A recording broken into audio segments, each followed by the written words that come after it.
Welcome eight genius mentor. बच्चे, आपके 10th class का हम चैप्टर नंबर 1 स्टार्ट करने वाले हैं और चैप्टर का नाम है यूरोप में राष्ट्रवाद का उदय। तो यूरोप में जो राष्ट्रवाद है, नेशनलिज्म, इसका उदय कैसे हुआ और यहां पर जो ये राष्ट्रवाद है इसका अर्थ क्या निकलता है, इस राष्ट्रवाद का भारत पर क्या असर होने वाला है, वो हम पढ़ेंगे चैप्टर नंबर 2 में। जब आप एक बार इस चैप्टर को पढ़ लेंगे फर्स्ट को, तो इसी बुक का जो आपका चैप्टर नंबर 2 है, भारत में राष्ट्रवाद है, तो उसका इससे बहुत गहरा संबंध है। यहां पर जिन विचारों को आप देखेंगे, जिन सिंबल्स को, जिन तस्वीरों को, जिन आइकन्स को आप यहां पर देखने वाले कि उनका अर्थ क्या निकलेगा, वे न सिर्फ पूरे यूरोप, पूरी दुनिया को और बल्कि इंक्लूडिंग इंडिया, वे पूरे वर्ल्ड को प्रभावित करने वाले हैं। कुछ ऐसे आइडियाज आएंगे जब आप चैप्टर नंबर 2 पढ़ेंगे तो आप देखना कि इस चैप्टर का उससे कितना गहरा रिश्ता है। यूरोप में राष्ट्रवाद का उदय क्या हुआ, कैसे हुआ, एक बार हम इसको जरा जानते हैं। इस पिक्चर के द्वारा आप देखिए, the dream of world wide democratic and social republics, the pact between nations, a print prepared by Frederic Sorrieu. 1848 की ये पेंटिंग है। बच्चों, ये पेंटिंग देखें, ये 1848 के समय की पेंटिंग है। इस पेंटिंग में क्या बताया गया है कि एक ऐसे ड्रीम लैंड की कल्पना यहां पर की गई, एक ऐसे ड्रीम लैंड की कल्पना यहां पर हुई है जो डेमोक्रेटिक है और सोशली वो क्या है, रिपब्लिक है। वहां पर डेमोक्रेसी भी है और समान रूप से जो समानता का भाव है, सामाजिक समानता की बात है, देशों के बीच में एक समझौते की बात है।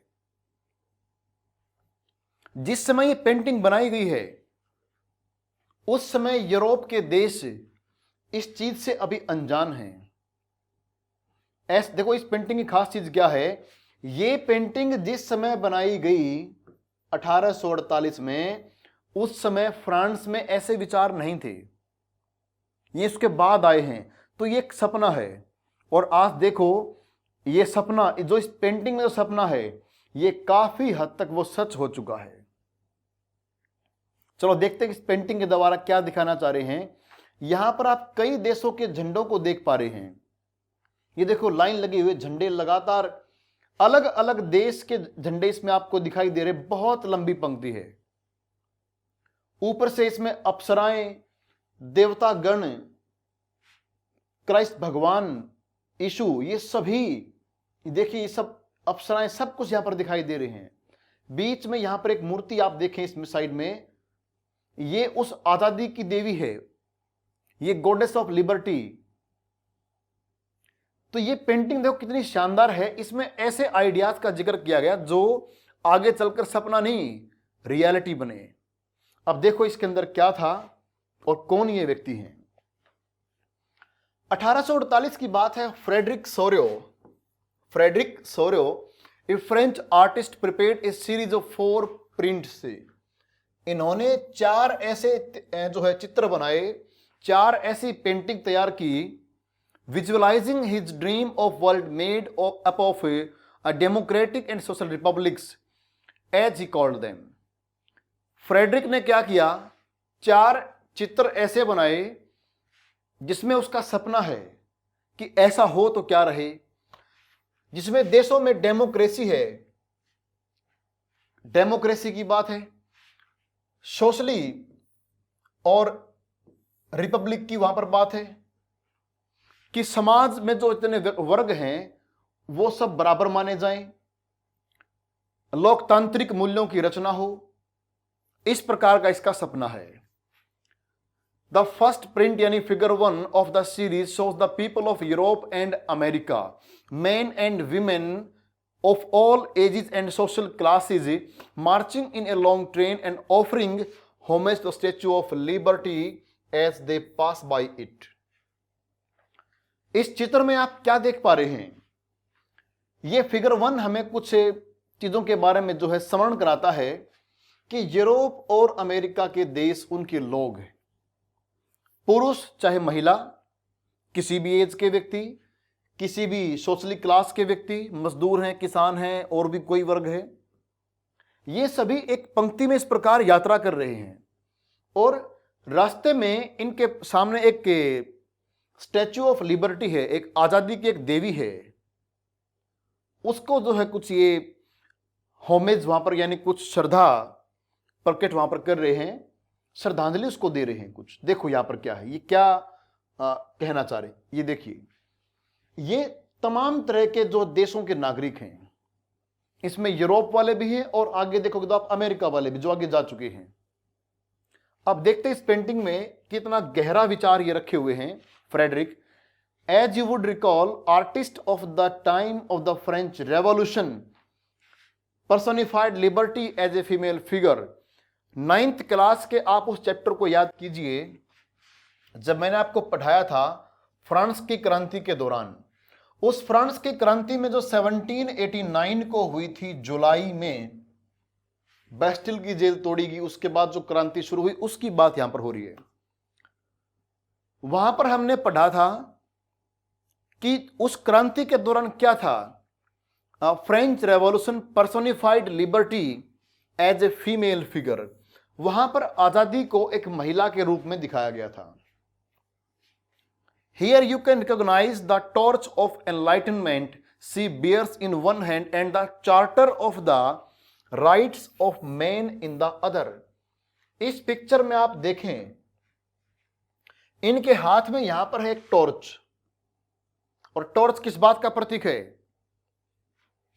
ये जो रोशनी इस टॉर्च से निकलती है, ये ज्ञान का प्रतीक है, ज्ञान का प्रतीक है।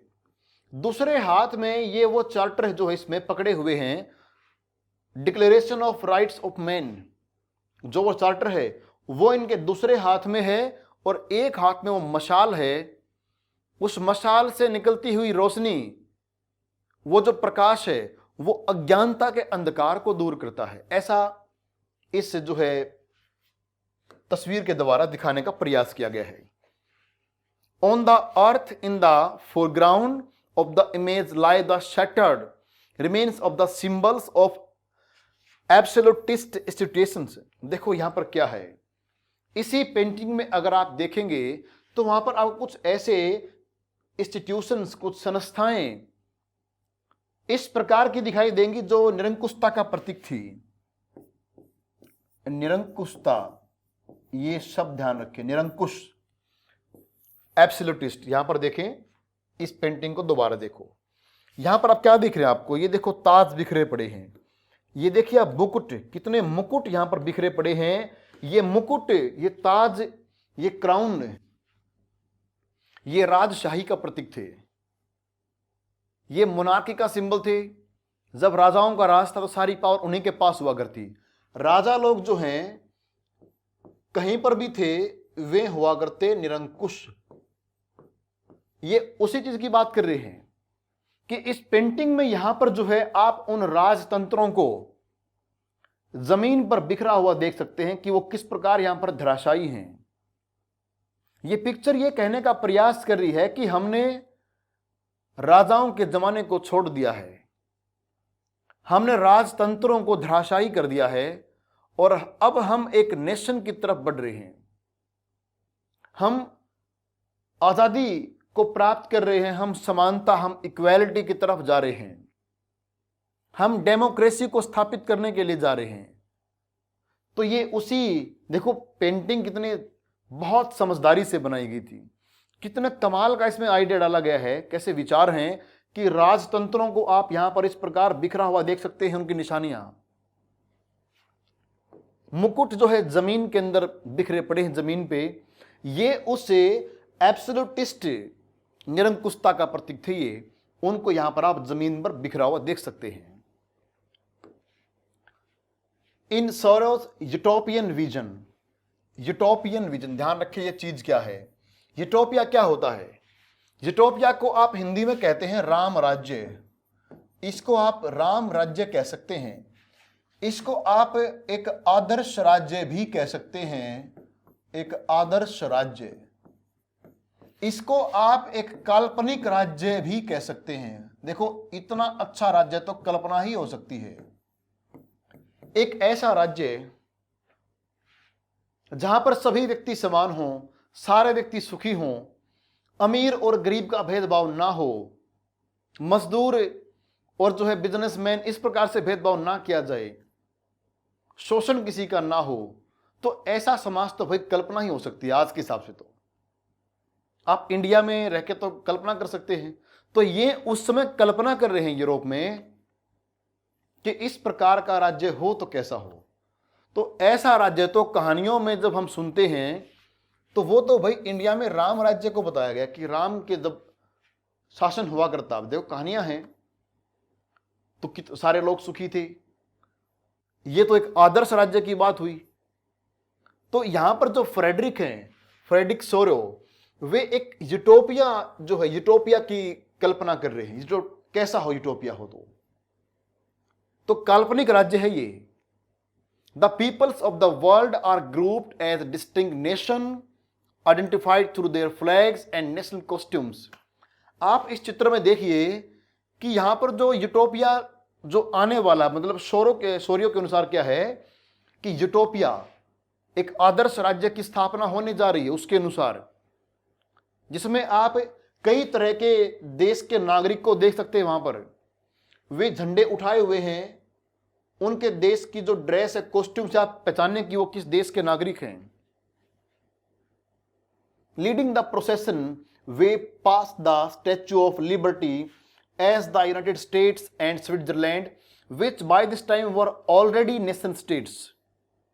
जिस समय ये पिक्चर बनाई गई थी, अगर आप उस समय देखें तो इस पिक्चर में सबसे आगे जिन्होंने स्टैच्यू ऑफ लिबर्टी को क्रॉस कर लिया है उसमें कौन है? America and Switzerland. क्रॉस करने का मतलब यह है बच्चों कि स्टैच्यू ऑफ लिबर्टी यहां पर है और लाइन इस प्रकार जा रही है, यूं आगे बढ़ रही है, इस प्रकार लोग आ रहे हैं। तो यहां पर आने का मतलब है कि आप उस मुकाम को हासिल कर चुके हैं जो ये व्यक्ति हमें बताना चाह रहे हैं कि जहां पर जो है डेमोक्रेसी आ चुकी है, वो एक नेशन बन चुका है, वहां पर बहुत जो है अच्छे अच्छे आइडियाज आ चुके हैं। तो इसको पार करने का मतलब है कि उनके अंदर ये चीज ऑलरेडी आ चुकी।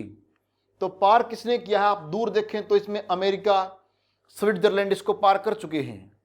तो इसका मतलब है जिस समय पेंटिंग बनाई गई उस समय अमेरिका और स्विट्जरलैंड वे इस चीज को प्राप्त कर चुके थे। जो इसके नजदीक यहां पर अभी अभी पहुंचा है, जो अभी अभी पहुंचा है, ये जो यहां पर पहुंचा हुआ है, इसका मतलब क्या है? बिल्कुल रिसेंटली इसने इन चीजों को प्राप्त किया है। जो यहां पर पहुंचने वाला है मतलब वो ऐसे काम कर रहा है कि बस पहुंच जाएगा, वो ठीक हो जाएगा। और इस प्रकार सभी लोग कतारों में लगे हुए हैं। मतलब ये कि सभी इस जो है एक यूटोपिया को प्राप्त करना चाह रहे हैं और कुछ इसको प्राप्त कर चुके हैं। ऐसा इस पिक्चर के द्वारा आप देख सकते हैं। देखो तो समझ में आया, यूनाइटेड स्टेट्स एंड जो है स्विट्जरलैंड वो इसको पार कर चुके हैं। मतलब यह कि वो ऑलरेडी नेशन स्टेट बन चुके हैं। फ्रांस आप देखें यहां पर identifiable by the revolutionary tricolour had just reach the statue. यहां पर देखो इसमें फ्रांस बिल्कुल अभी अभी पहुंचा है। ये रहा, देखो ये रहा, यहां पर अभी फ्रांस बस पहुंचा ही है इसके पास में। इसका मतलब है कि फ्रांस में ये सारा घटनाक्रम अभी अभी पूरा हुआ है। आप इसके तिरंगे झंडे को देखिए, ट्राई कलर फ्लैग। इस झंडे में 3 रंग आपने देख लिए। अब आगे देखते हैं इसमें उसका जो झंडा है आप उसको यहां पर देख सकते हैं। She is followed by the peoples of Germany bearing the black, red and gold flag. France के तुरंत बाद में जर्मनी इसके पीछे पीछे चल रहा है, जिसके झंडे में ये 3 रंग आपको दिखाई देंगे, ब्लैक, रेड एंड गोल्ड। देखो ये रहा, ब्लैक है, रेड है और गोल्ड है। तो यहां पर ये कौन आ चुके हैं? जर्मन लोग आ चुके हैं। उसके बाद फिर और भी चल रहे हैं। Interestingly, at the time when Sorrieu created this image, the German peoples did not yet exist as a united nation. The flag they carry is an expression of liberal hopes in 1848 to unify the numerous German-speaking principalities into a nation state under a democratic constitution। जिस समय उसने ये painting बनाई है और Germany के लोग जिस झंडे को लेकर चल रहे हैं, वो बस एक उम्मीद है, वो एक उम्मीद है कि ऐसा होगा। देखो, उस समय जर्मनी के अंदर कई तरह के लोग थे, उनका बंटवारा था काफी तरीके से। जर्मन स्पीकिंग है, उसके अलावा यहां पर जो है कई भागों बटे हुए। अभी वो यूनिफाई हो रहा है, हुआ नहीं पूरे तरीके से, यूनिफाई होने की तरफ चल रहा है। वो एक नेशन स्टेट बनने जा रहा है। And following the German people are the two peoples of Austria. तो यहां जो है द पीपल्स ऑफ ऑस्ट्रिया है, उसके निवासी हैं ऑस्ट्रिया के। उसके बाद the kingdom of the two Sicilies, इनके निवासी हैं। फिर लोम्बार्डी है, फिर Poland, England, Ireland, Hungary and Russia. तो कहने का मतलब यह है, अमेरिका एंड स्विट्जरलैंड इसको पार कर चुके हैं। फ्रांस अभी भी एक नेशन स्टेट बना है। जर्मनी बस पहुंचने वाला है, और जर्मनी के पीछे आपका ऑस्ट्रिया, फिर तो बहुत सारे लाइन में लगे हुए हैं। From the heavens above Christ saint and angels gaze upon the scene. तो यहां पर देखो आप, इसमें स्वर्ग से यहां पर ईसा मसीह, संत, और यहां पर कुछ जो है एंजल यानी आपकी अप्सराएं वगैरह और इस प्रकार के दूत, वो इस सारी घटना को देख रहे हैं। They have been used by the artist to symbolise fraternity among the nations other world of the world. तो ये इस बात का सिंबल है कि देखो, ये भाईचारा की स्थापना हो चुकी है, भाईचारा बनना शुरू हो चुका है यहां पर। This chapter will deal with many of the issues visualised by Sorrieu in figure 1। इस फिगर 1 में फ्रेडरिक सोरो ने जिन घटनाओं को उसने विजुअलाइज किया है कि इस पिक्चर के द्वारा कि ऐसा हो तो क्या हो, उन्हीं सारी बातों को आप इस चैप्टर के अंदर पढ़ने वाले हैं। During the 19th century, nationalism emerged as a force which brought about sweeping change in the political and mental world of Europe। ये चैप्टर आपको ये पढ़ाएगा कि 19th सेंचुरी में जो राष्ट्रवाद का जो एक विचार यूरोप में आया, ये वो ताकत थी जिसने यूरोप की पॉलिटिक्स और यूरोप का जो एक कहते कि उनका मानसिकता, उस पूरी को बदल कर रख दिया। The end result of these changes was the emergence of the nation state in place of the multinational dynastic empires of Europe। जब आप ये समझेंगे तो इसका देखो रिजल्ट क्या निकलने वाला है।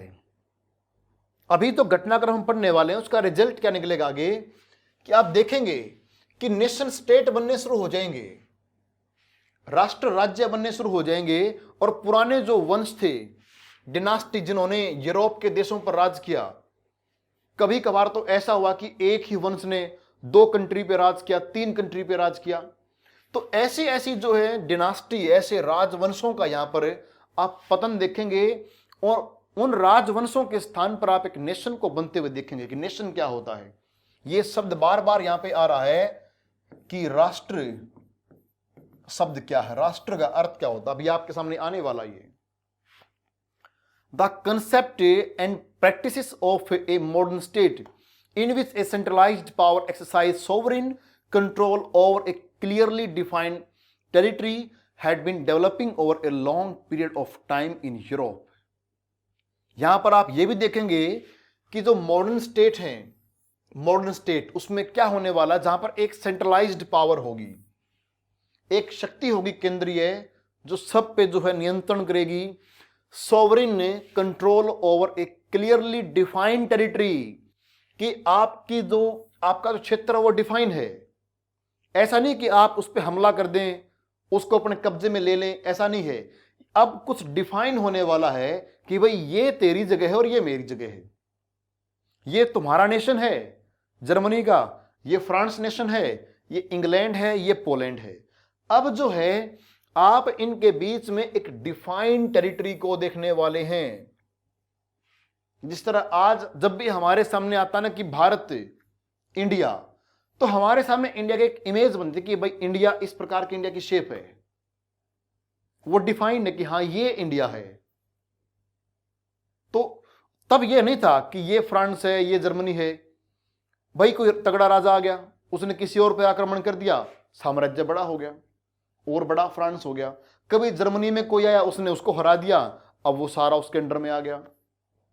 तो पहले तो क्या है कि ये जो टेरिटरी थी वो डिफाइंड नहीं थी, लेकिन अब जब ये नेशन वाली जो बात आएगी ना, नेशन, तब ये डिफाइन होगा कि भाई ये टेरिटरी तुम्हारी है। और ऐसा सीखने में नहीं कि एकदम से बात आ गई कि भाई चलो आज से हम डिसाइड कर लेते हैं कि ये तेरा ही मेरा। इसके लिए लंबे संघर्ष हैं, एक लंबी जर्नी है, वो देखनी हमने क्या है। But a nation state was one in which the majority of its citizens and not only its rulers came to develop a sense of common identity and share history or descent। यहां पर आप ये देखने वाले हैं कि nation में क्या होने वाला है। नागरिकों की जो मेजोरिटी है, उन व्यक्तियों का क्या इतिहास है, कॉमन हिस्ट्री क्या है, उनके बीच में और चीजें कॉमन क्या हैं, किस वंश से वो बिलोंग करते हैं, और इनके बीच की जो पहचान है, ये आपस की ये जो सेंस ऑफ कॉमन है कि हमारे बीच में ये भाई ये बात कॉमन है कि हम सारे या तो क्या पता एक धर्म के हों, या पॉसिबल बात है कि एक धर्म की किसी एक स्पेशल विचारधारा को मानते हों, या फिर इनका कोई एक कॉमन इतिहास हो कि भाई हम तो उस फलाने फलाने देश से दुखी थे और हम सारे परेशान थे, तो हम सारे एक देश बन चुके हैं। या फिर क्या पता ऐसा हो कि हमारे ऊपर किसी ने राज नहीं किया, हम सारे एक हुए। तो अब जो कॉमन चीजें हैं ना, वो उसके नागरिक डिसाइड करने वाले हैं कि उनके नागरिकों में क्या कॉमन चीज है। अब राजाओं के द्वारा यह डिसाइड नहीं होगा कि टेरिटरी कहां तक है। अब टेरिटरी को डिसाइड करेंगे वहां के नागरिक के, उनके बीच में कॉमन चीज क्या है। This commonness did not exist before time immemorial. It was forced through struggles, through the actions of leaders and common people. ये जो कॉमननेस होने वाली है, ये जो कॉमननेस होगी कि भाई हमारे बीच में एक कुछ तो चीज कॉमन है। ये चीज जो है ऐसा नहीं कि सदियों से चली आ रही है, ये तो इमेमोरियल है कि ये तो अनंत काल से है। नहीं, ये जो कॉमननेस जो होने वाली है, ये संघर्षों के कारण बनने वाली है। आप जब इसको देखेंगे ना भारत में, जब आप इसका चैप्टर नंबर 2 पढ़ेंगे, तो आप देखना भारत में भी इसी प्रकार लोग अपने बीच में एक कॉमन चीज ढूंढेंगे कि हमारे बीच में कॉमन चीज क्या है। तो इंडिया वालों में कॉमन चीज क्या निकलेगी कि हमारे ऊपर जिन्होंने राज किया है, उन्होंने हम सबको सताया है। तो ये हमारे बीच कॉमन बात बनने वाली है। और जब ये कॉमननेस इंडिया वाले जान जाएंगे, तब इंडिया बनने चलेगा एक नेशन, और तब हम जो है एक बड़ा आंदोलन चलाएंगे और अंग्रेजों को भगाएंगे। तो वो कॉमननेस बहुत जरूरी है। तो ये लोग भी यहां पर अपने बीच में एक कॉमननेस को ढूंढ रहे हैं, ढूंढेंगे, और जो कि अनंत काल से चली नहीं आ रही थी, वो अब पैदा होने वाली है। वो जानेंगे ये लोग अपने नेताओं के द्वारा, through the actions of leaders and the common people. आम लोग जानेंगे अपने संघर्षों के द्वारा, नेताओं के कार्यों के द्वारा जानेंगे कि हमारे बीच में कॉमन चीज क्या है। और जब इनके बीच में कुछ कॉमन मिल जाएगा, तो फिर ये उसी के आधार पर एक नेशन की रचना करेंगे। This chapter will look at the diverse processes through which nation states and nationalism came into being in 19th century Europe. तो यहां पर आप ये देखें कि इस चैप्टर में हमें क्या ये देखने को मिलेगा। इसमें हमें कितने तरह के जो राष्ट्रवाद यूरोप के जो देश है उसको हमने समझने का मौका मिलेगा। किस देश में राष्ट्रवाद कैसा आया, उसमें राष्ट्रवाद की परिभाषा क्या थी, कैसे लोगों ने अपने बीच में कुछ कॉमन बातों को ढूंढा। यहां पर देखो कुछ वर्ड आए हैं, हालांकि इनको बता चुका हूं मैं। एक वर्ड आया है एब्सोल्यूटिस्ट, इसका हिंदी में अर्थ निकलता है निरंकुशता। निरंकुशता ये वैसे मैं आपको बता चुका हूं। निरंकुशता देखो, जब एक व्यक्ति अपनी असीम शक्तियों का उपयोग करता है कि मेरे पास तो अथाह शक्तियां हैं, जब वो अपने आप को ये मान लेता है कि मुझे चैलेंज करने वाला कोई नहीं है, मैं जो करूंगा वही सही होगा, कि मैं जो बोलूंगा वही कानून होगा, मेरा वचन ही होगा मेरा शासन, जब ऐसी बात उसके दिमाग में आती है, इसको बोलते हैं निरंकुशता। तो इसको आपको जो है अलग से पढ़ने की जरूरत नहीं है, सारा इसके बीच में आ चुका है। अब देखें यूटोपियन क्या है, ये बता चुका हूं कि एक ऐसा विजन, एक ऐसी कल्पना कि जहां पर सब कुछ बढ़िया हो, समानता का भाव हो, लिबर्टी हो, इक्वालिटी हो, फ्रेटर्निटी हो, इस प्रकार की कल्पना करना, वो एक कहता है कि यूटोपियन। आदर्श राज्य, राम राज्य, काल्पनिक राज्य आप मान सकते हैं। In what way do you think this print यानी फिगर 1 डेपिक्ट्स ए यूटोपियन विजन। अब आपको देखो एक्टिविटी है, बहुत कुछ आपने पढ़ा इसके बारे में, यह बताना कि क्या आपको ऐसा लगता है कि इसमें जो दिखाया गया है वो वास्तव में एक यूटोपियन विजन है। देखो फिर से आप इस पेंटिंग पे आए, ये रहा। इसमें अगर आप देखें तो पहली बात तो ये कि जिस समय की ये पेंटिंग है उस समय ये बातें नहीं थी, कॉमन नहीं थी। एक ऐसा समाज जो उस समय था ही नहीं, लेकिन बाद में हुआ, अब तो है। अगर अब आप देखें तो मोस्टली जो यूरोप है वहां पर काफी हद तक डेवलपमेंट, बहुत उनका डेवलपमेंट हो चुका है। यूरोप वाले देश विकसित हो चुके हैं। यूरोप के देश जितने भी हैं, चाहे आपका England, Germany, France, Italy, Poland, खैर थोड़ा पीछे पोलैंड जो, लेकिन बहुत सारे कंट्री जो हैं वो बहुत आगे निकल चुके हैं। नॉर्वे, स्वीडन, डेनमार्क, कितने आगे हैं ये। इन्होंने कितने अच्छे अच्छे काम यहां पर इस पर किए, डेमोक्रेसी की स्थापना की हुई है और इंसान की भलाई पे जोर देते हैं कि इंसान के लिए क्या जरूरी है। वे कहीं और ही जा चुके हैं, बहुत एडवांस हो चुके हैं। तो इसमें जिन बातों का जिक्र हुआ है इस पिक्चर के द्वारा कि क्या होना चाहिए, समानता हो, एक नेशन बने, कॉमन उनकी बातें हों, उनकी हिस्ट्री कुछ कॉमन हो, तो अब तो ये हो चुका है, लेकिन उस टाइम पे तक कल्पना थी ये।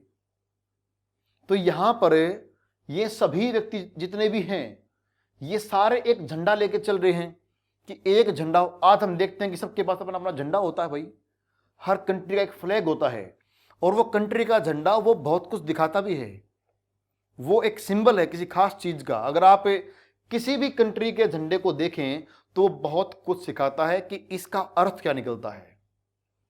तो यहां पर जिन आइडियाज का बात हुई है, नो डाउट कि वो सारी काल्पनिक हैं, मतलब एक अच्छी चीजें के लिए वो कल्पना कर रहे हैं। तो बिल्कुल ये चीज जो है एक यूटोपियन, इसको हम मान सकते हैं कि बिल्कुल है। और अब इससे आगे आते हैं, एक व्यक्ति है जिनका आपने ये सोर्स, ये लेख पढ़ना है, नाम है अर्नेस्ट रेनान।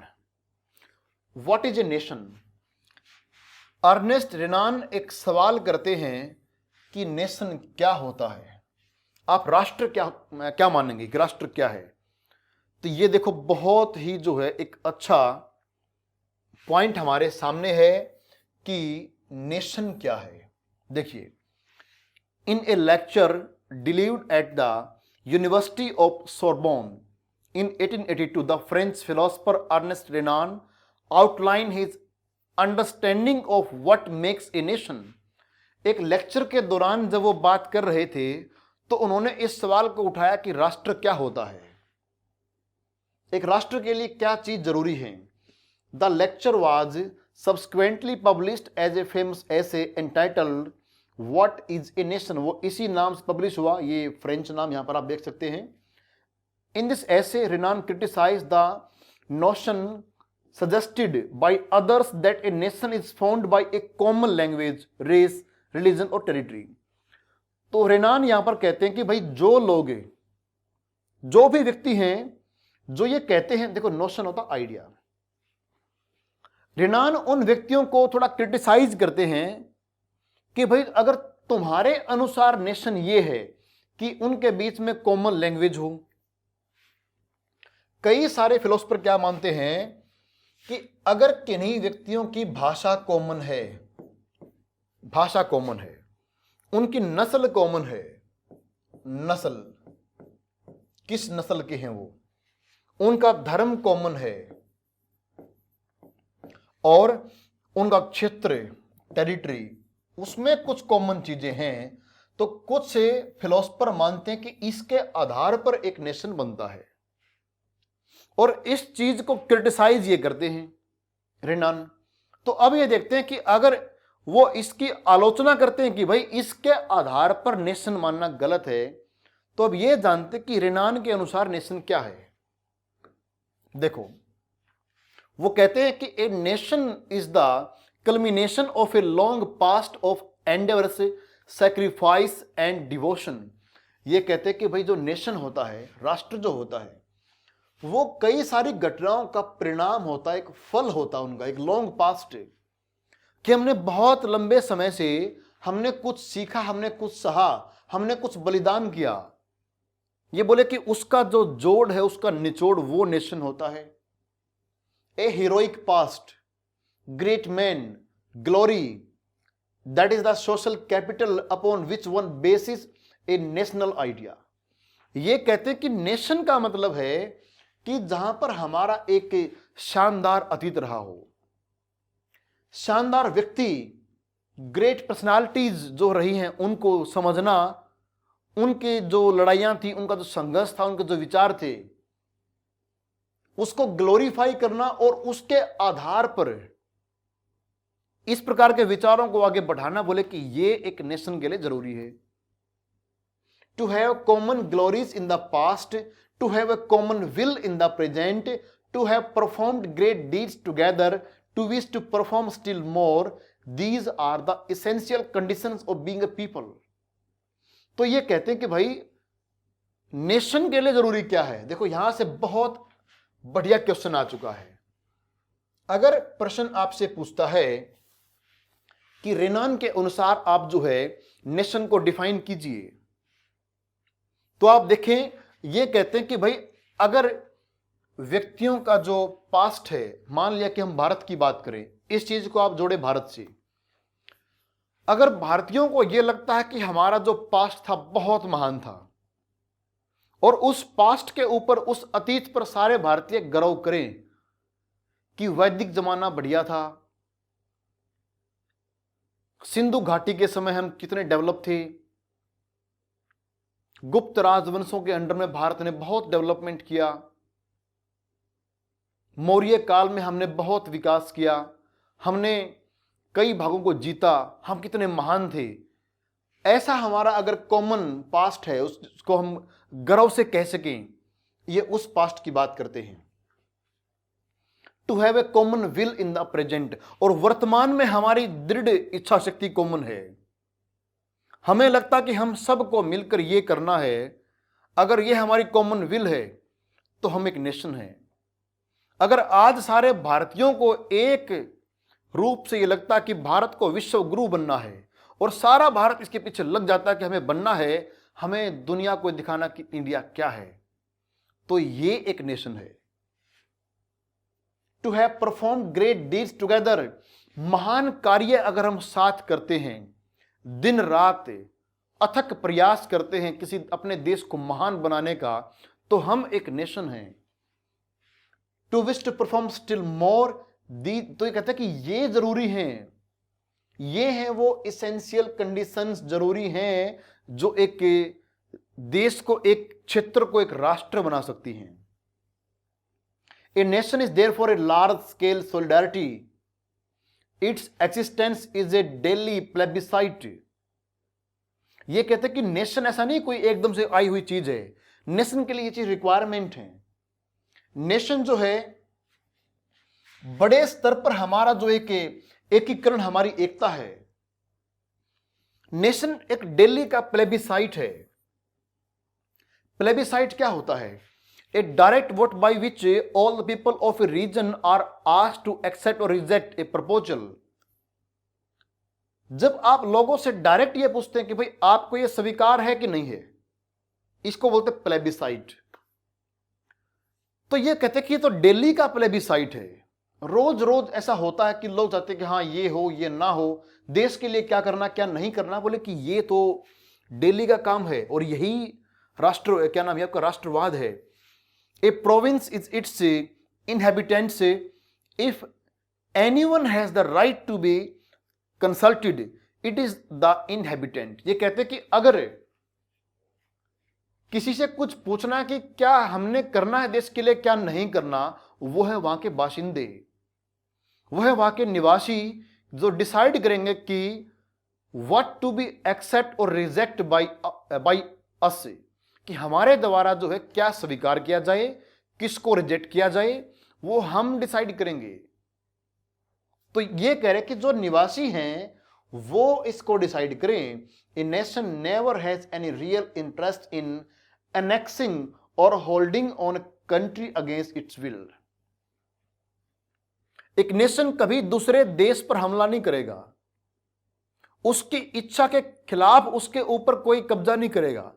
हां, अगर वहां के लोग चाहते हैं कि हम भी इसका हिस्सा बने और हमें भी लगता है कि भाई हां बनो, हमें अगर कोई दिक्कत हमारे बीच में कुछ कॉमन चीजें हैं, तो फिर ये राष्ट्र है। तो इनके अनुसार देखो राष्ट्र की क्या बातें होनी चाहिए।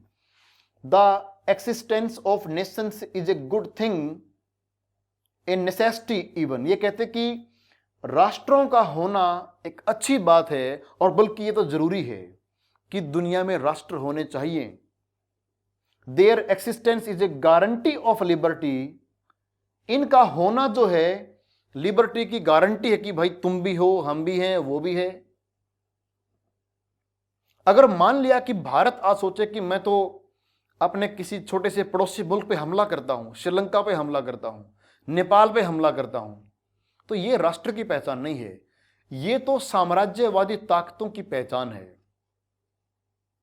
एक तरफ आप चीन को देखिए, चीन ने तिब्बत पर हमला किया और तिब्बत को अपने कब्जे में ले लिया।